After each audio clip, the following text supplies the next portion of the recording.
porque ha quedado acreditado que el Estado de Derecho tiene instrumentos para defender la legalidad. Han pretendido quebrar la unidad de España y la soberanía nacional.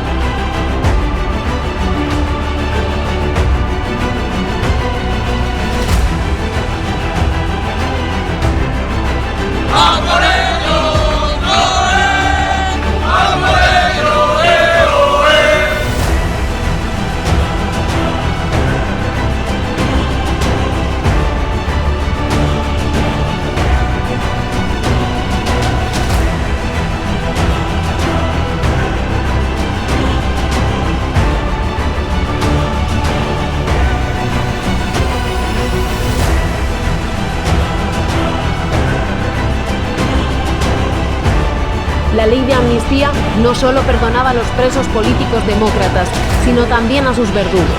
En España sigue siendo más fácil la vida para Billy el Niño. Ministro del gobierno de Felipe González. Entre los magistrados había una gran unanimidad en la culpabilidad de exdirigentes socialistas como Julián San Cristóbal o Ricardo García Damborenea.